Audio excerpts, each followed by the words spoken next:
this isn't broken. It's your body is actually adapting exactly the way that it's supposed to based on the stimulus you're providing it. Mm-hmm. So if you're not giving it enough, it will adapt to reserve. If you give it enough, it will say, let's go.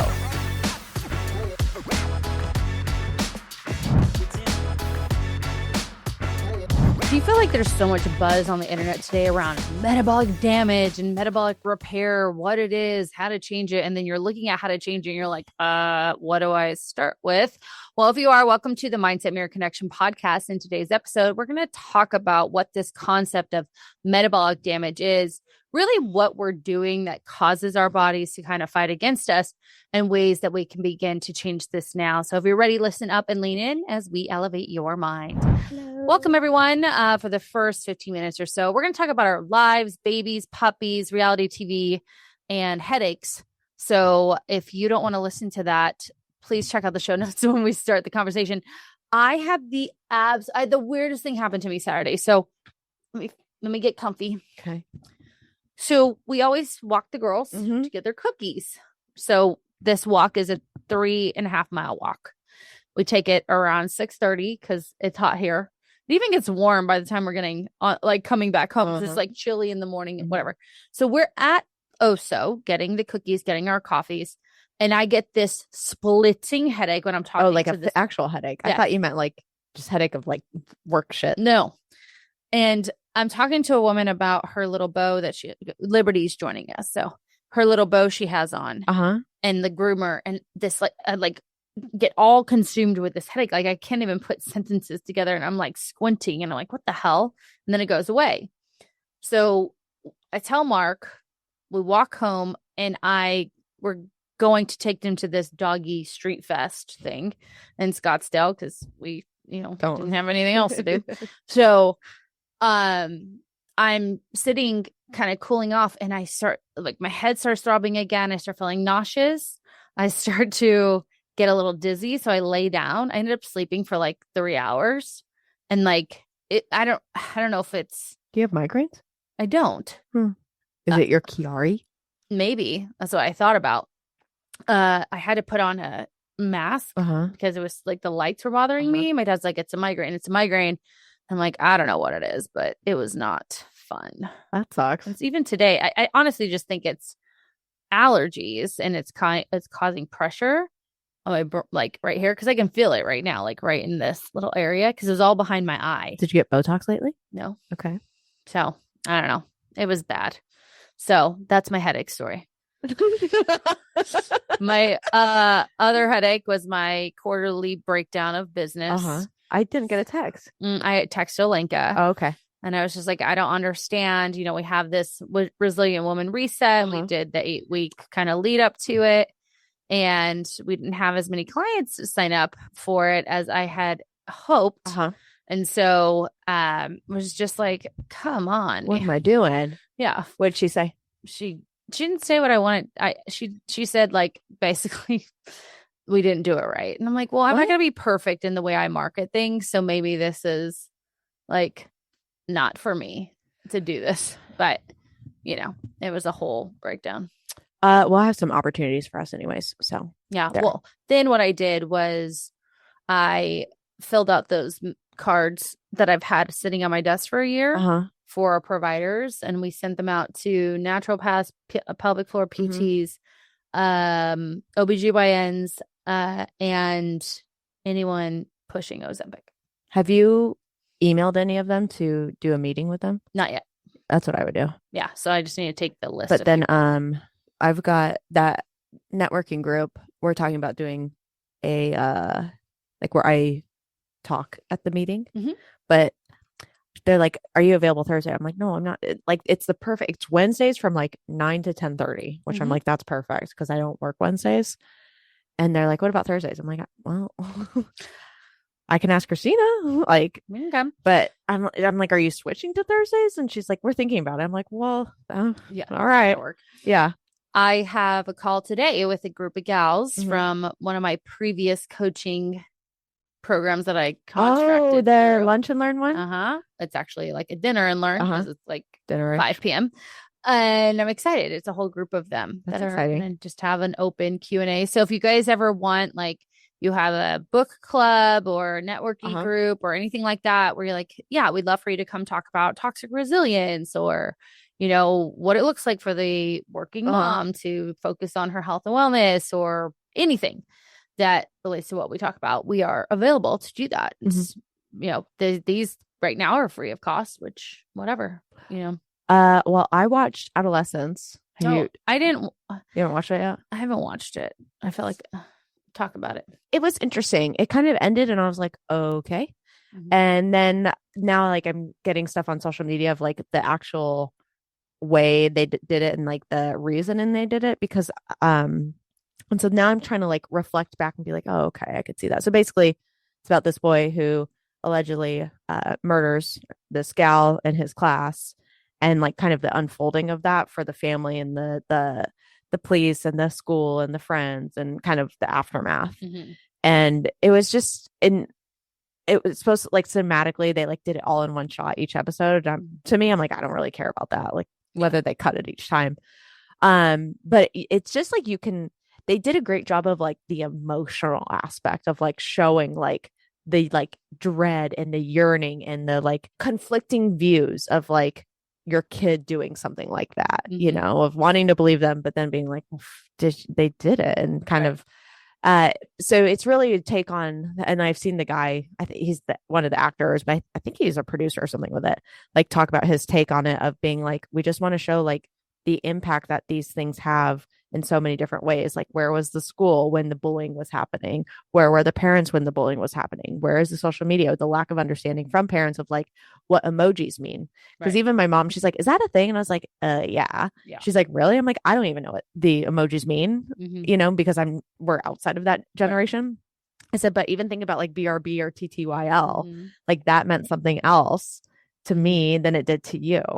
And so, yeah, it's the evolution of like slang and conversation has changed. And the parents, you know, the kid, they thought he was always safe because he was at home. So like the social isolation that kids are going through, and the bullying it online, but not necessarily in school and public and whatnot. So it's, as people are like loving the show, I thought it was like a B, you know, but that could just be my preference. And then we've been watching Love is Blind, but I'm not as like ahead of it because we only watch it when my mom comes over to watch the baby.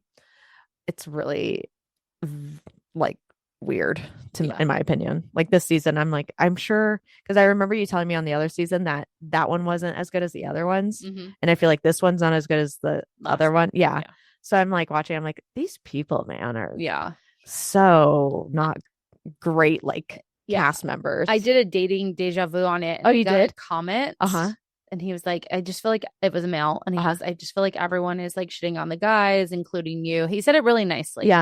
And I said, well, and so I watched back what I said. I go, that's so interesting that that's your perspective when these are the points that I'm making. And I said, yes, I can hear how other outlets are doing that. But in all reality, like, I'm not shitting on anyone. I'm putting both parties responsible. Responsible for the outcomes. And it was just funny. I was like, okay. But yeah, I watched Lost Sons. It's on Paramount, I believe. And it's the true story of Paul. I'm going to not remember his name. This guy who, so there was this child that was abducted from the hospital at birth in Chicago, and he just vanished. And the parents obviously were distraught. The police like looked everywhere. And then a year and a half later, this little boy is left on a curb in a stroller in the middle of like like not street, but like a sidewalk. And they finally say, oh, well, it must be Paul. Bring the parents in. Parents like, yes, that's absolutely our son. They raised him as the son. They didn't do a DNA test or anything? That didn't exist. And it was like the 60s or 70s. Okay. So then Paul Franzak. Yeah. So then finally, Paul, when he's like 10, finds all these newspaper clippings of this kidnapping and sees his parents on the pictures. And then he talks to his mom. He's like, what happened here? And the mom's like, yes, you were kidnapped. We love you. Let's just let it go. So not until later on did he do a like DNA test and he's not, this is when he's like 45. Uh-huh. He's not Paul Franzak. So then his goal was to figure out who the real Paul Franzak is and who he really is. Oh. Finds out he's actually a twin. No one knows where his twin sister is. And like finally meets his biological family, finds that his parents were very abusive to him and his sister. Yeah, it's a whole story. It's very, very interesting. Huh. And like just to like he knows his identity and was able to actually find the real Paul Franzak, but then he died before being able to meet the mom. Yeah. But she was just happy that they like had a conversation on the phone and all this. It's a really good, it's very interesting though. Like if your whole life you have no idea that who you are. Yeah. That's Michael, not going back to birth. Michael's like, you should be a surrogate. And he was telling me yesterday that I should be. And I was Please like, don't. I know. I was like, no. Tell her no, everyone. Yeah. He's like, do you know how much money people would pay you to be a surrogate? He's like, because like you're so healthy. And I was like, yeah, but I don't want to do that. Like, that's terrible. Yeah. You know? And then I thought about it. I was like, man, like if the baby came out of me, like, could I detach? Right. You know? I don't know how women do that. I don't either. That's my surrogate. My little baby that was born by another mommy. That's you. She's so cute. She is cute. Okay, I got my baby is not cute today. She is cute, but she is grumpy. Yeah. This morning I was like, okay, I have a baby. Yeah. Oh, the baby. Yeah. So other than that, week 2 of soberish. How's that? Fine. Yeah. I mean, I had a headache all day on Saturday. Yeah. So that took care of that drinking day. It's not a big deal. And a friend had reached out about my dad. I stayed with him Wednesday to Friday. How'd and that go? Good. However, the freaking like recliner that's supposed to turn into a bed doesn't go flat. Yeah. So I finally bought my mom like this twin air mattress that she slept in last night. She's like, it's so comfortable. Yeah. I'm like, the fuck? Why would you have it at an angle? You can't lay on your stomach, which I'm a stomach layer or like a side layer at least. I could lay on the side, but like I like to lay on my stomach with my hand under my pillow, and that's why my neck's so fucked up. But you couldn't because it doesn't go flat. So is it just that chair or all of the chairs? It's all the chairs. Oh, I asked. Well, that was an oversight. Yeah, I was like, why would you buy this? Stupid. So anyway, my friend reached out and she was asking about my dad, and I told her about these, just taking a step back from alcohol. And she goes, she's someone that when we get together, everyone's drinking and stuff. And she's like, I've been thinking about this too. And she goes, and she's like in the industry. So she does marketing for one of the big restaurant people out here. And she's been a bartender. And she's like, I've been looking at all these adaptogens and like everything. And I'm like, there's that being bar. So I want to go check that out maybe this weekend. We're supposed to go to a reggae festival on Saturday. Yeah. So it's Damian Marley, Revolution, Dirty Heads, Iration, Wiz Khalifa. Those are all the like main people. So we're supposed to go on Saturday. So yeah, Dirty Heads, Rome will be there. Cypress Hill will be there, but we're only going on Saturday. So it's Damian Marley, Iration, Pepper. And then we're not going to go to the other days. I used to love Rebel and Soja. Yeah. Oh my God. I used to love Revolution and Soja. Yeah. Wow. Sunday. So that's what we're supposed to do this weekend. But I'm in my like cleaning up, reorganizing mode. So I'm like, do you want to just go with the boys and I can stay home? I'm in my stay home era. Yeah. Like, me too. I like my dogs better than people. So, well, and it's like, to go out for me, I'm like, oh, yeah. Okay. What time? Because do I need to bring bottles? Can I pump? Can I breastfeed there? Okay. What's her nap? Did she nap recently? Can she nap there? Is it going to be too noisy? Well, I'm you like, gotta let go of some of that. Well, we're actually pretty good about it. Okay. Yeah. No, because we cause you too much. Because we went out Friday for happy hour. Okay. Oh, yeah. Yeah. Harper happy hour. And I'm different. I'm what's it called? Shocked at my flexibility with that. Good. Because it's not like it's not like I won't go. It's just kind of like, oh, okay. Like, what would be a better time? How much breast milk do you have frozen? I don't know. A lot? Enough? Okay. I think. Why? I have like enough for a month. But the pumping is to get The pumping is the most. out. I hate pumping. Yeah. I despise it. Like I rather just breastfeed. Yeah. But yeah, that like if so, for example, I pump after we're done here, I pump on my way home. Gotcha. Because she'll have had a feed, and like at work at audiology, I pump twice usually because she'll usually have had 2 feeds by then. Yeah. And so then, but then you got to bring the parts, make sure you have the parts, make sure the parts are charged, clean them. There's a girl in that mom group where she exclusively pumps, so she only pumps, and I'm like, I don't know why, like how you do that. What's the point? Because the baby's still getting breast milk. Yeah. But that connection piece is missing. Yeah. Your child's going to have a lot of issues with attachment because she's not getting her attachment hormone. Oh, yes. Like, you think that's a like, I mean, that's a thing, but oxytocin happens between mother and child. Yes. Through breast milk. So I'm like, I think I'm a fed is best type of gal, but I'm choosing to breastfeed. That's good. Yeah. Fed is best. How long will you breastfeed? I don't know. That's the other thing. Like, I don't know. And then I'm going to start trying to do some solids here soon. Ooh. Yeah. So I'm going to give her some avocado today. Yeah. I know. Just to start. To be like mama. She's going to have like avocado, sweet potato, and chicken. Yeah. Love it. Well, hopefully she's fed. Yeah. She won't experience metabolic damage, as they call it.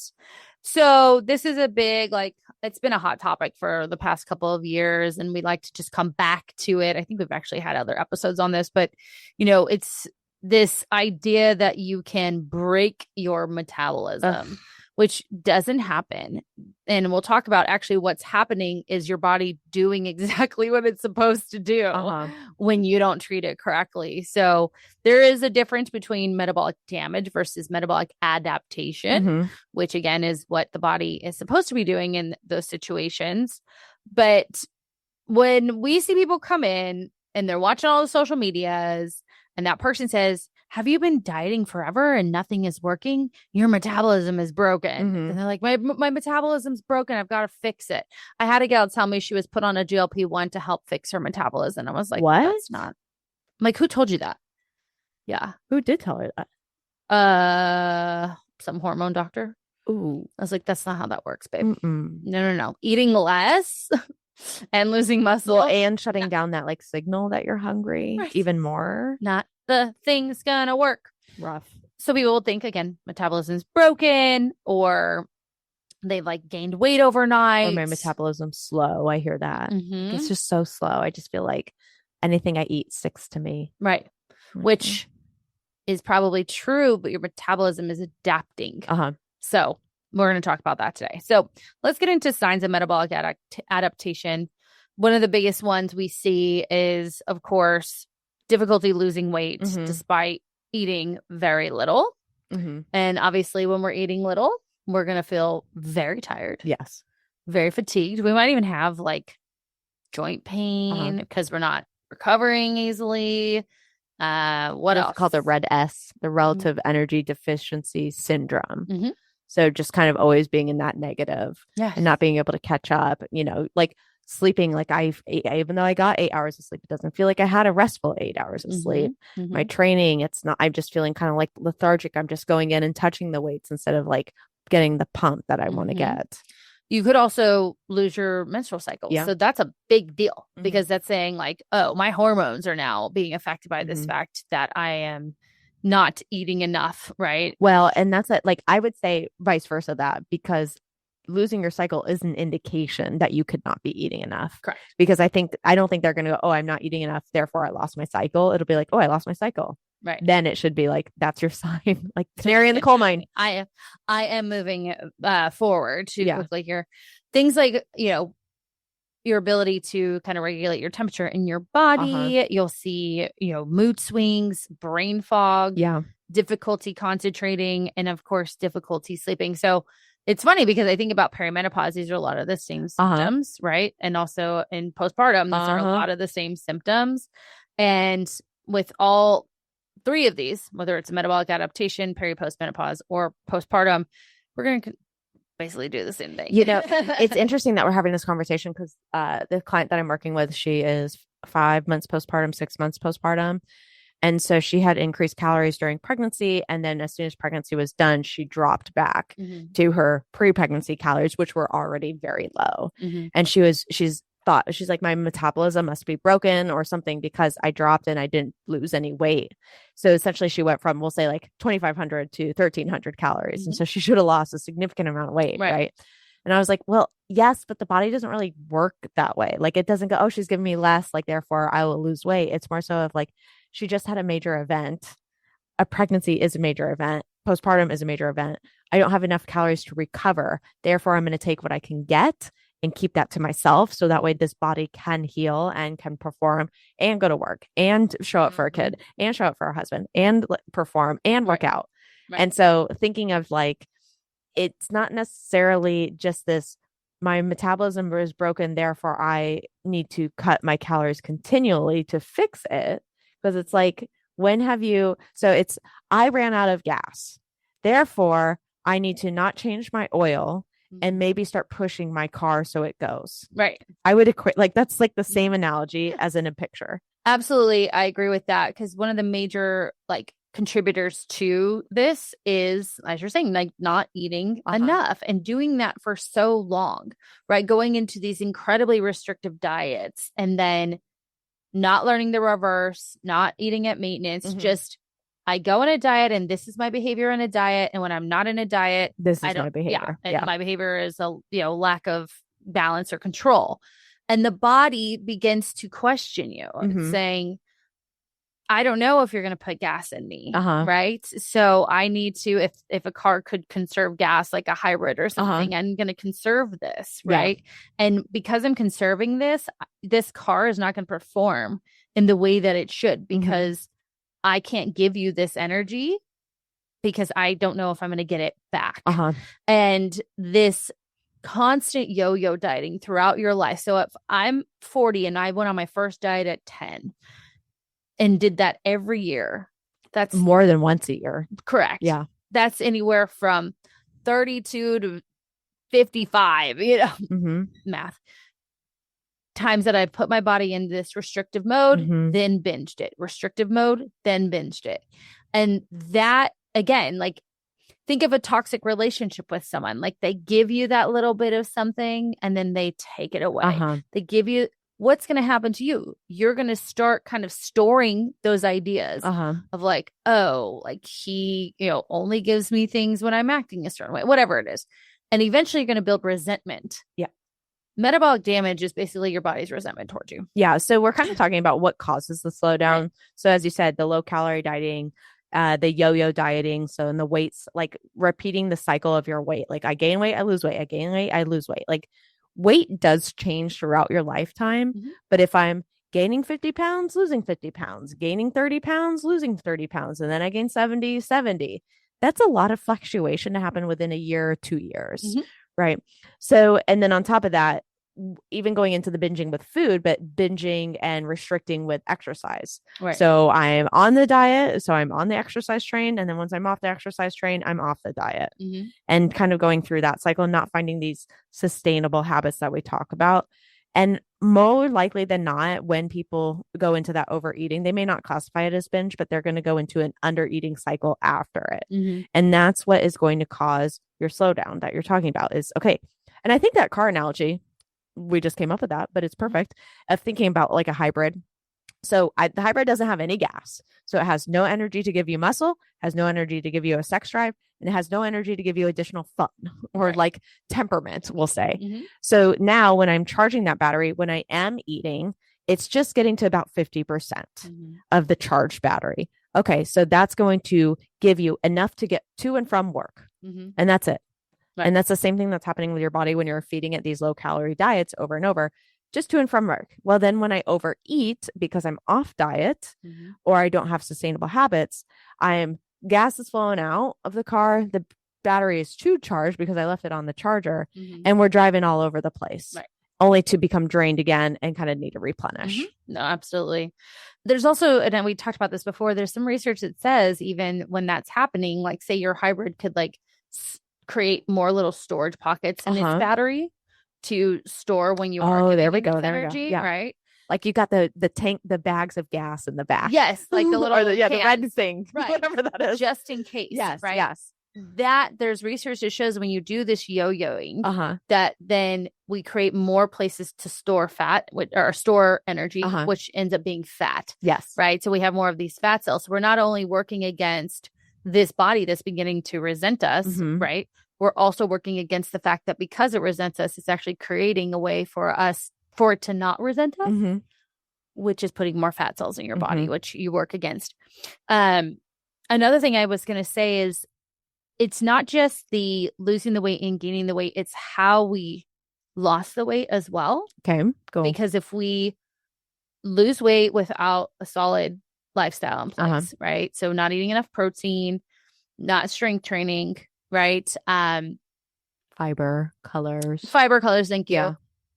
We're going to lose a lot of our muscle mass. So for example, I'm just going to use myself. So say that I'm 26% body fat, right?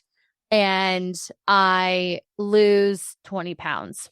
And I'm not doing it in the right way. I'm not eating the protein. I'm not working out.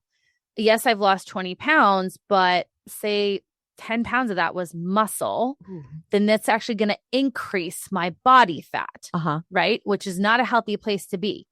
We want to, that's going to cause us to have more visceral fat, which can cause us, issues with our health and longevity and da-da-da-da. But I've lost this 20 pounds, right? And I've now lost this muscle. So now my furnace in my body is not working correct as good as it did when I was 20 pounds heavier. Yeah. And I can't eat the same amount, even though I'm eating the same amount. Right. Because that fire burning furnace of muscle is decreased. Yeah. I've increased the fat on my body because I'm ultimately less muscled, and therefore my body is just not working in its most effective way because I've lost the weight too quickly and I didn't prioritize those other things. That's going to feel terrible too. You're not going to be able to sleep as well, or even people who I've seen this with people in the medical industry, just like poor sleep and high stress jobs. Yeah, I was going to talk about that too. Go ahead. Yeah, so like even the poor sleep and high stress jobs, like that's not helpful for a weight loss phase because you got to think like they've actually done studies of people who get great sleep and people who get poor sleep, and they're in the same like calorie for calorie, all of the stuff that they equate during the study. And they show that people that get poor sleep actually have poorer outcomes of a fat loss phase. And that's so true for postpartum. And this is one of the things of like, for women who go into a weight loss phase so quickly after giving birth and having a baby, it's like, but you're not sleeping. Like you're kind of already setting yourself up for a huge barrier to overcome. You probably didn't know how much you could eat to even just maintain your weight. So you're going back to a generic calorie deficit and you're doing the same thing that you're doing before. So what are we expecting to be different here when now we throw in poor sleep? Oh, on top of that, now you have to go back to work because it's been 6 weeks or 12 weeks of your maternity leave. Okay, well, that's a stressful situation because now your baby is going through different childcare. Someone else is taking care of them. You're going back to work. So you're dealing with that work stress that's now coming back on, especially from being gone. Right. So it's a lot, but then we're not thinking about that. And we're just going, you know what? My metabolism is broken. Right. And that's, to me, this is going to sound like a bitch statement, but that's such a cop out. Like it's a cop out to make an excuse for not finding sustainable habits and not doing the hard work. Like there was somebody that was talking recently that I was engaging with, and they're like, I tried it that way and it was just so hard. This way's so easy. And she was talking about doing GLP-1s instead of like strength training, making sure she's eating enough and all that. And she was just like, ugh, it was just too much. So I'm just like, this is so easy. And and I'm losing weight. It's great. And I'm thinking like, but it's not going to be easy in about 10 years from now when you're back here. Right. And you're have even less muscle and maybe osteopenia or maybe osteoporosis or maybe your hormones are all jacked up. So it's just like, I don't like, as a trainer and a coach, I know that's not something you should say that's a cop out. Like that's just an excuse, but it really is. And they target you guys based like they as in marketing teams and other like fitness influencers and whoever, and like the supplement industry targets you because they know that's a catchy phrase. Everybody can understand that. Right. But they can't understand is you have to eat more and do less. Right. And manage your stress. Right. Over time, we have to realize this is accumulation over time of your behavior. So that's when we hear people say like what used to work isn't working anymore. It's because you've basically Cycled taken a little needle to the same wound over and over and over again. Eventually that scar tissue is going to form and get bigger and bigger because you keep bringing this, the scar itself from a prick point that healed easily when you first pricked it to 30 years of doing that is going to look vastly different. And that mentality too is something that people have a hard time coming out of, is like, but I used to do it this way. I don't understand why. Well, then why not understand why? You know what? Here's an interesting perspective of that I haven't thought about, is like, I used to do it this way. And it's like, well, yeah, you lost a bunch of muscle. That's why you lost weight. And now you don't have any muscle to lose weight. Right. So like, what do you expect? You know, if you've already lost what your body had to give, and now you want to lose fat mass, which is what most people want to lose. So the fat mass is staying because it's protecting you. You already lost the easy thing. It doesn't have anything easy to lose anymore. Right. No, exactly. And that's what I'm trying to say. It's like, we have to look at it of like, what have I put my body through? Yeah. In the decades leading up. And it sucks because you're like, fuck, man. Like right now I'm in a 3-week mini cut, and it's going? so easy. Yeah. It's so easy because of the things we're going to talk about and being in these spaces for longer periods than I had to in the past. Because when I tried to do it the way I did it before, it wasn't working. Right. And this way is so much easier. Plus, I see the results, I don't want to say faster, but I see this results similarly to how I have seen them in the past without having to do the behaviors I did extremes. In the past. Right. So we'll talk about what those are. So the first thing is always how to fix it. Right. And I want to say one other thing about this cop out. We hear this a lot. It's my hormones. It's perimenopause. That's wonderful. If that makes you feel better, fine. Yeah. But nothing hormonally. I shouldn't say nothing. There are only certain changes you're going to feel by adding HRT or some sort of hormonal replacement. You might be able to sleep a bit better. You may feel a little less joint but it's not a magic wand. Sleeping better is not going to take away the low calories that you're still at. Right. So you have to make these changes. I would say do this first before we go into a hormone specialist. Yes. Office. Well, it's interesting. I'm thinking of a client in particular where she's like, I think it's perimenopause. And I said, that's great. We would still do the same thing that we're doing right now. Correct. Like, it doesn't matter. You're still underfueled and exercising too much. Right. And your sleep is trash. Like, even whether it's perimenopause, postpartum, or in your 20s, like it's the same story of how to fix this. Yes. With small little differences. So how to fix it. First things first, you guys already know it, is we've got to get those fucking calories up.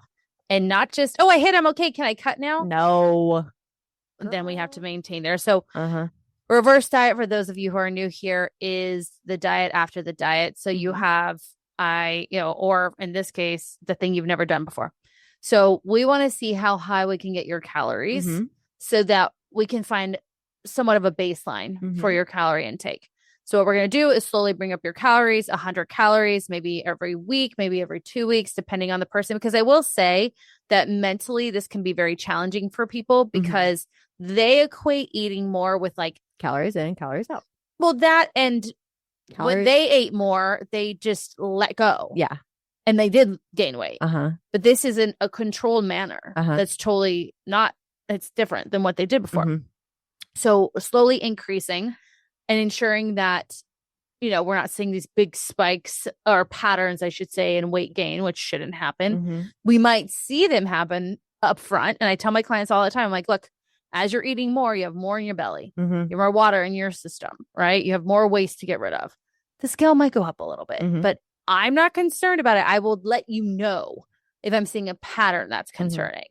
And I will bring it to your attention and say, hey, I'm seeing this pattern that's concerning, because I also see a lot of people when they reverse diet, again, they associate it with, I have all of these calories coming in.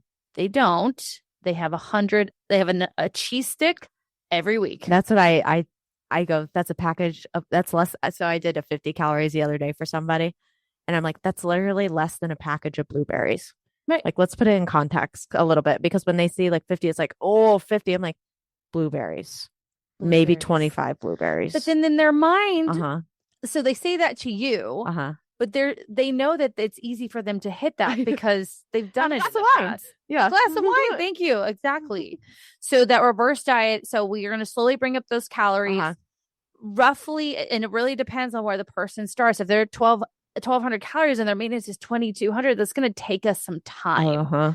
And teaching you how to eat in a way that doesn't feel so filling, because if you've always done this low volume, bird diet or processed proteins that we see so many people do, it's going to feel filling. Yes. Right. You're going to feel that volume in your belly.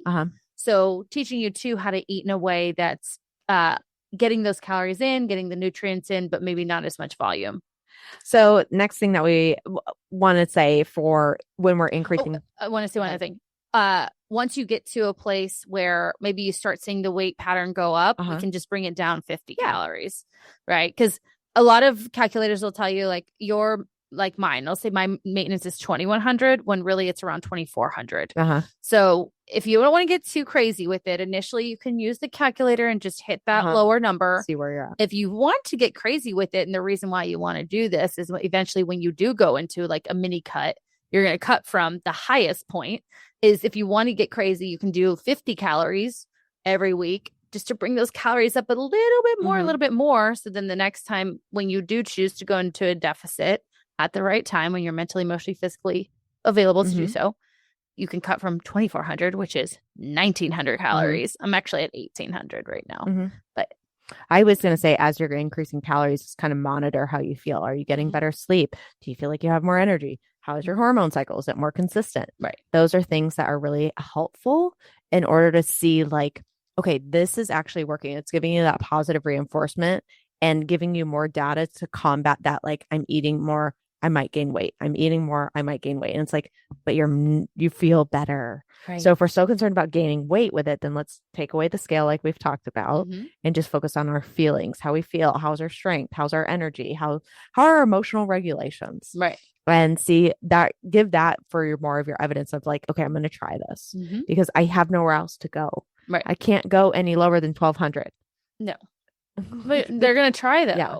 And then it's just, I want you to really sit in this feeling, guys, where you are eating so little and you're not seeing the results. Like, that's a shitty feeling. So if it's not working, stop continuing to go in that same direction. Like, you've got to try something different, because that's a really terrible feeling. I think for the next point is try something different, where I see a lot of women strength train, but strength train with cardio. Right. And I think trying something different here is have a program laid out that is a true strength training program. So it has designated sets, it has designated rest, has designated reps that you do with the rest, with the exercise, and it changes over a time period, not every day. Right. And so that's where I'm saying is now we can build that lean muscle. And you had talked about this earlier. So if we build the lean muscle, we can eat more, because muscle requires more energy to keep.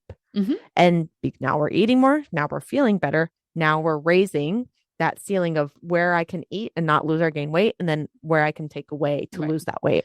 Well, and the thing about muscle is it's not just, there's not this huge difference between how much muscle burns versus fat. I think it's like 6 to 12 calories per gram of muscle and like 3 to 5 for fat. So it's not significantly different. The difference is when you're strength training, the aftermath, you're continuing to build and burn calories for 48 hours. For 48 hours after a strength training session. Whereas when cardio is done, it is done. And then the body goes into adaptation mode of like, oh shit, I just burn all these calories. I only have this many calories coming in. How am I going to reset my the day so I keep this brain, this heart functioning, right? Whereas in strength training, you are, this whole process is happening afterwards. So that's really important to note, because a lot of people too will do the cardio just by itself.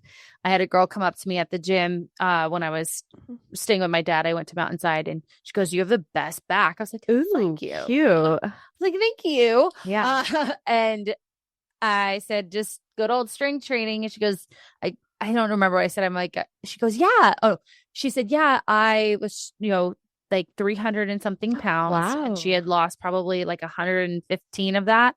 She goes, and I was trying to do it through cardio. It didn't work. And I started strength training. And I was like, yes, Queen. I go, we're trying to change the world, girl. I am Christina Hathaway. Yes, this is my podcast. But again, just to let you guys understand, like anabolic versus catabolic. So anabolic is the breakdown of tissue. Catabolic is the building of the tissue.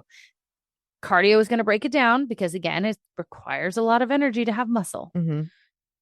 If I need to run a marathon, what do I not want to be less of or have less of? Energy. Mm-hmm. So if this thing's sucking the energy out of me, then so it's kind of like having a bunch of apps open on your phone. It's going to suck the energy out of your phone in the background. Right. And so the apps are muscle in this case. And your phone battery is your physical energy. So it gets rid of the muscle first. So then it can adapt to needing to run the marathon. And this isn't just for marathon runners, but anyone doing excessive cardio. Whereas catabolic is you actually plugging your phone into the wall. And it's saying, I'm going to give you more energy. I'm going to charge you up. That's, in this case, the muscle is the plug. Right. And so you're plugging into the phone. It's giving you more energy. Your phone, works faster. Whereas like my computer yesterday, it was like down to the red and it just started slowing down. And I'm like, why is my computer not working? I'm like, oh, I need to charge it. Right. Just so we're clear, because my brain is mush. Anabolic is building, catabolic is breaking down. I don't know if I said that right a couple minutes ago. So next to repairing your metabolism is eat. We're saying this with like a snood face because it's not. Because it's used to, again, market towards women or even men probably to like solve their problem. What if we say it this way? How to use adaptation in your favor? Yes, but I don't think they'll understand what that means. No, what they're listening to this. Yeah. Thank you for listening. Thank you for listening. We're gonna say, instead of metabolic repair, how to get adapted. Right. We're using the adaptation the body's already doing in our favor. Yeah. Like there we go. That's better. Yeah. Yeah. Because I'm being snooty about it. Anyway, so with thinking of how to get adapted better is you need to eat enough, like we've talked about, prioritize nutrition. So that looks like understanding the importance of each macronutrient. So protein has a role, carbs have a role, fats have a role. We don't want to exclude any of those. And that's one of the other things that I'll see: repair your metabolism by excluding carbs, right? Right. Because carbs you don't need. And it's like, well, that's yes, the but stupidest no. thing I've ever heard of, because your metabolism ultimately is your like giving you energy, which comes from carbs. The body likes it first. Yeah. So it's taking away that fear that people have associated with carbs, protein, or fat. So like, even for example, I was in this group recently and the gal that was presenting, she's a dietitian, and she was saying like the protein hype is overrated. You don't need that much protein. And then it became 50, 60 grams is enough. And where was this? I'll tell you after. Okay. And I would shut those motherfuckers. And I wanted to be like, excuse me. Why you didn't say anything? It wasn't the appropriate place to. Okay. Yeah. Trust me, I would like to, but it was one of those of like, this is not the place. This is not the time. This is not the place. And so it was like, hearing that, you're just like, man, that's pretty outdated. And it's most dietitians are outdated. Yeah. Or their education, like the education system is outdated. So it was like, man, that's pretty outdated, and that's unfortunate because the not all the group that I was with was like looking at her and being like, yeah, okay, got it. And then they start asking like, well, what are ways to get the 50 to 60 to 80 grams? And she's like, the protein chips are great, like as a snack. Yeah. Who the fuck is this chick? I was like sitting there like, she's like, yeah, those are great. Like she's a dietitian, RD. I have to check my list of RDs because you're on there. She's probably not on it. Okay. Yeah. I'll tell you after. And so I was just sitting Everyone's there like, spill the tea. Yeah, I know. So she's like, I'm just sitting there like cringing, like, fuck, okay. And so then after this, they're like, so what do you think? And I'm like, well, I tend to recommend a little bit. My information comes through different routes. And I have people that I reference. It is evidence-based. And yeah, so one of the big people I follow is Lily Nichols. And her big thing is women are not recommended protein enough. And protein targets, in fact, should actually raise through pregnancy and postpartum. And that most people, she's on the same page as us, Thank you. And we shouldn't be getting it from chips. Yes. And mostly whole foods. And so I said, mostly I recommend using like chips or protein bars as like a supplement if I'm traveling or like maybe we're in a crunch situation. But for the most, and of course that was like, especially if you're breastfeeding, like look at the thing you're putting in your fucking body. Example, there was a gal that was saying that she's like, because when you're breastfeeding, you're super hungry. And she's like, oh yeah, I'm just so hungry. And she's like, oh, the moderator's like, oh, okay, what do you eat? And she goes, oh, we'll do like handfuls of cereal. She's like, okay, that's good. And I'm thinking like, no, it's not. No, it's not. No, it's not. Like, it's great that she's eating, yes, but it's not, we don't need handfuls of cereal. See, you're a saint. I would not have kept my fucking mouth shut because I couldn't. It was not that, I mean. Do you care about these women in the group? I have, yes, I do, but your goal there is not to be an educator. Yes. My goal is, I don't want to, if they have questions, I am available. If not, I am not going to preach. But back to metabolism. Okay, that's insanity. I know. So really, when we can feed ourselves in the way that our bodies are designed to receive, again, we're using that adaptation in our favor because our bodies need muscle to build the tissue, which is, and so I was thinking with breastfeeding, like you're rebuilding tissue. You're also creating milk, which requires an energy you didn't need before. Correct. So the fact that we need more energy, obviously, and your breast tissue gets thicker or engorged. Engorged. That's the word. So that's going to require more energy. I'm like, yeah. And if we're not breastfeeding or anything else, like if we're trying to build that lean body mass, then we're going to need the protein for that. Again, the carbohydrates for energy to move throughout our day. The more that you move, the better. Walking is a wonderful way to become healthier, right? And it requires energy. So there's days, like even in this mini cut, I'm only at 8. I'm at a higher cut than most people would even fathom being. They're not even eating this much and they think they're in maintenance. I can still tell that I'm a little bit more fatigued 2 weeks into it than I was, in the beginning 2 weeks ago. Like the clarity, plus obviously I slept on that stupid thing for 2 days. I think I'm just kind of catching up, but the carbohydrates and having that energy is super important to move more.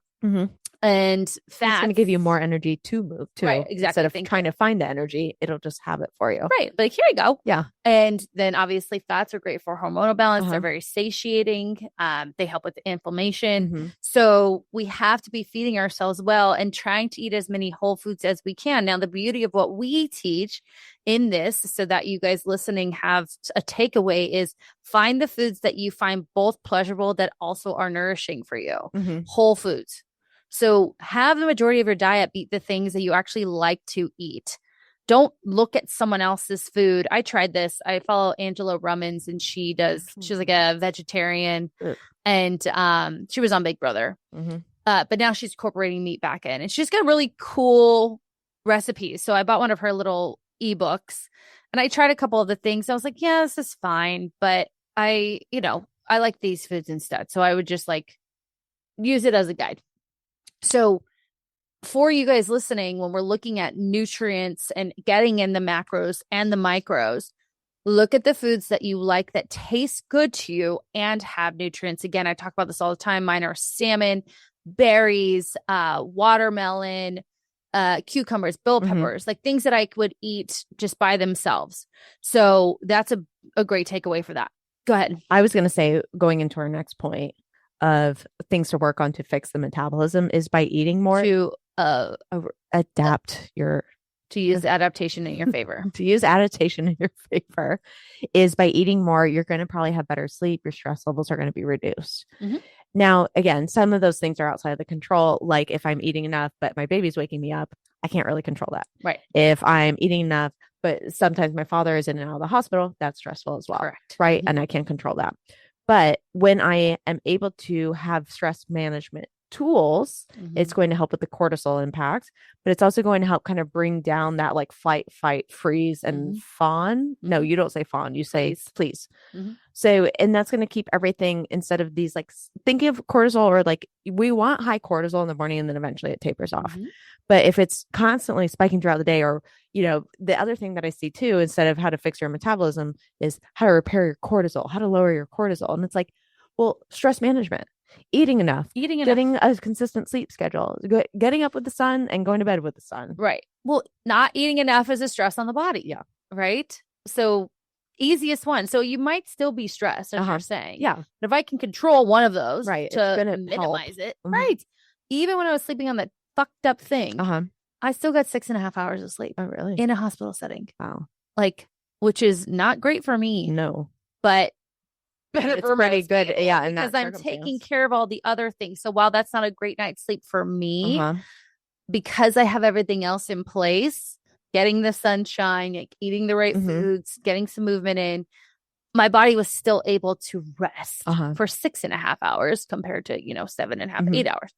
So I think that that's just an example of like, okay, well, I put all these other controls in place, and overall my sleep could have been 2 hours. Yeah. That would have been terrible. But I got 6.5 and I was okay. Pretty good. But yes, when your stress levels are incredibly important. And I was talking to someone about this. Who was it? Just stress in general. And she was telling me how like she sees all these things on TV. And oh no, it's my male client actually, who is a life coaching client. We don't talk about fitness and stuff at all. But I was telling him, I was like, stress is something that we need in our body, and it's important for us. If we don't have stress, we will die because it activates the fight, flight, freeze, or please, or more the fight or flight.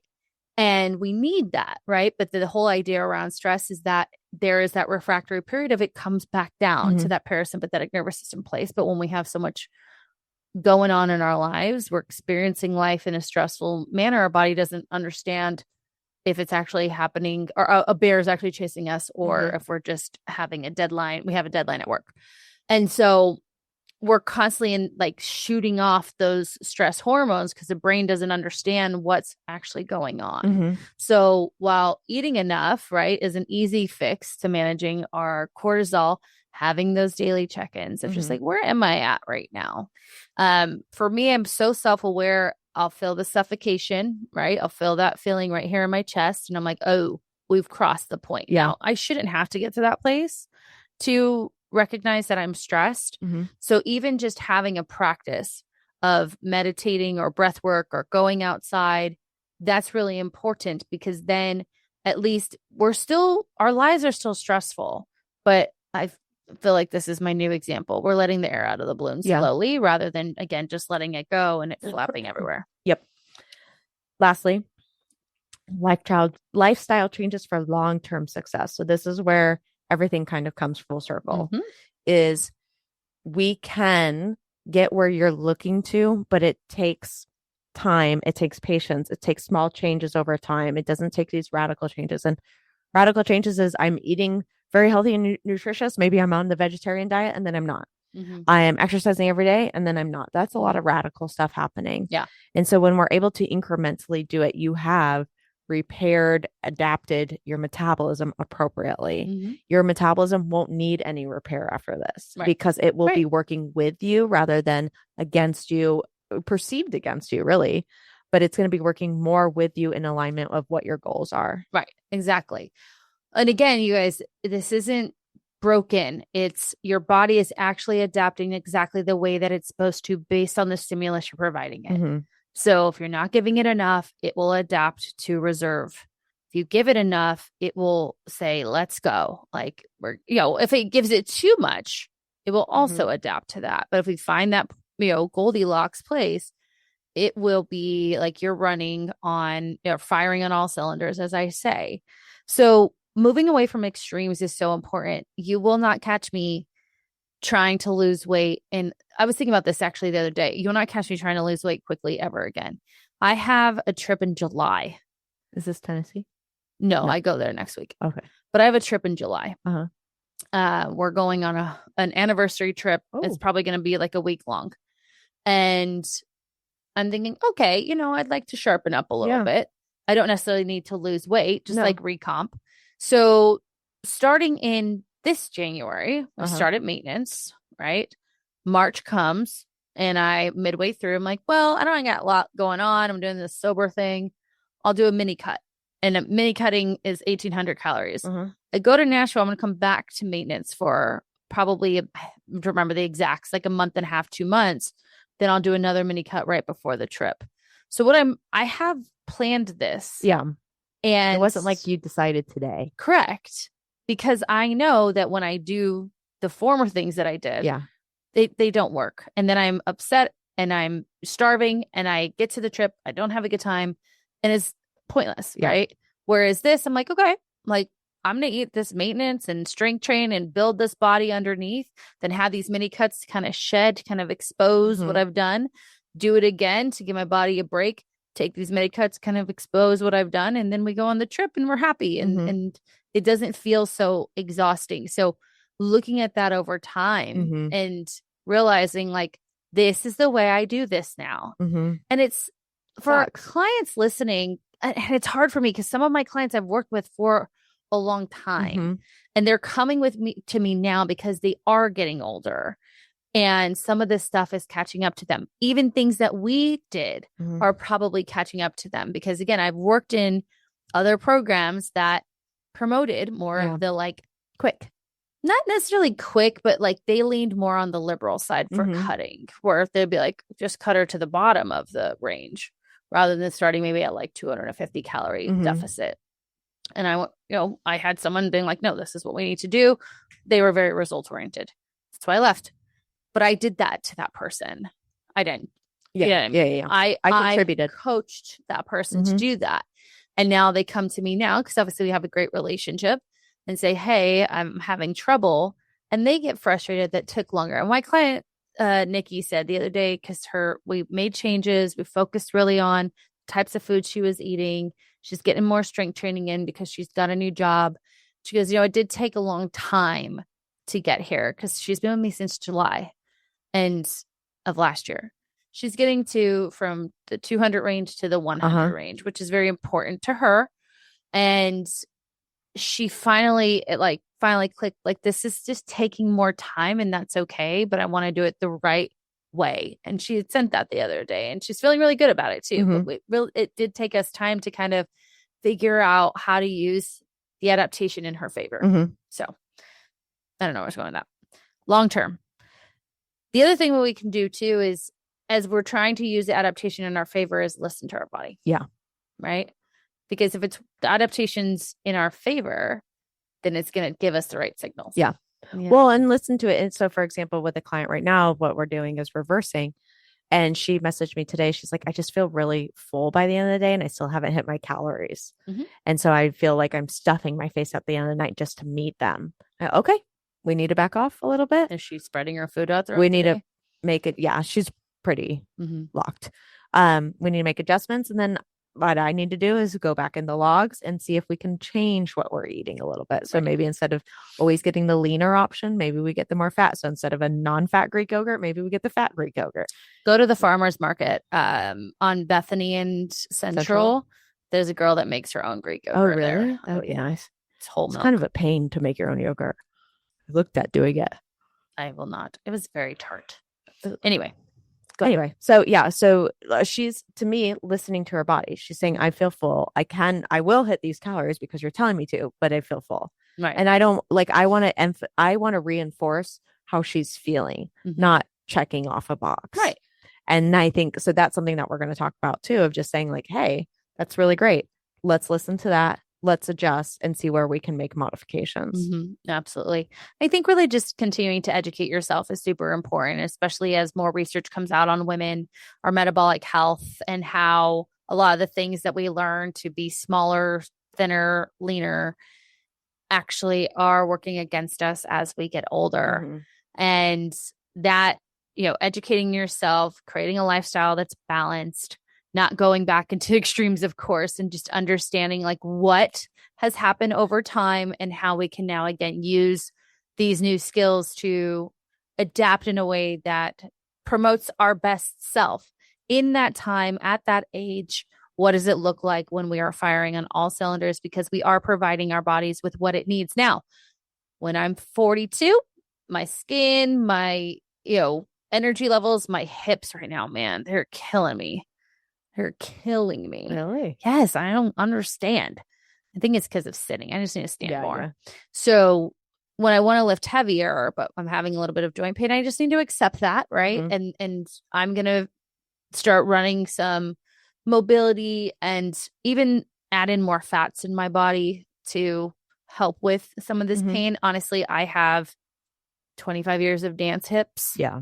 That have arthritis Yeah. and a torn labrum. And it just, for some reason, the past month, 3 weeks Mm-hmm. has been like. Is that in association with your cut then? No. It started before then. Because Okay. I remember like, my hips like 4 weeks ago, maybe. Uh-huh. So, I mean, that's another topic of conversation. Like, what hell did you put through your body when you were a professionally trained dancer who would do any move at any cost just to win the thing, win the award, the medal, whatever. Mm-hmm. She's 42 now. How's she doing? Yeah. So I have to accept that too. So not good. Good. Well, we hope that you can change your verbiage instead of repairing your metabolism where it's broken. If you're feeling it's broken, it's working with what you're providing it and adapting appropriately. Mm-hmm. And the same is true on the other end. But in our case, we're using the adaptation in our favor for our goals and for our needs, and ultimately, quote unquote, fixing it. So however you want to decide that sounds, do we like the way that sounds? Yeah. Are you sure? I'm not sold, but I'm with you. Yeah. What would you say? I don't know. Usually you come up with something more catchy. Well, your metabolism is recovering. Yeah. How to recover your metabolism? Yeah. I think that's good. I think so. Because it was ill. Uh-huh. Ultimately. It was fighting for what it needed. Yeah. It's fighting for its life. And now it's cruising. No, it's improved. No, I don't like that. No, it's not bad. That's what I'm trying to say. When it's working against us, it's because it's trying to keep us alive, which is ultimately why it's there. That's what. Okay, guys, you're gonna help. You know what? This is gonna be like a 2 a.m. thought, right? Breastfeeding. Well, again, it's adapting to what you're providing it, right? Yeah. So we can hack the system. There you go. It's still adapting to what you're providing it.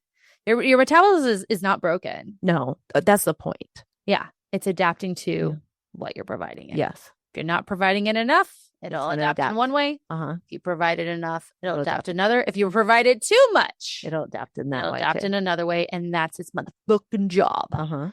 Do we like that? Yes, that's better. So adaptation. We didn't come up with anything new. Well, if you guys like this information, please make sure you've got that notification bell on so you know when we have a new episode. If you haven't already, make sure to follow us on YouTube or anywhere you listen to podcasts. And if you love us, we love a 5-star rating and review. Check out the show notes for any and all places we exist online.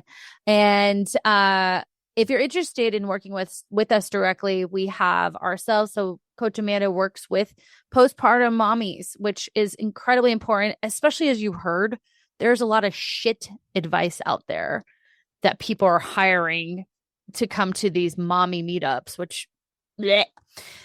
We have Coach Laura, who is a hormone specialist.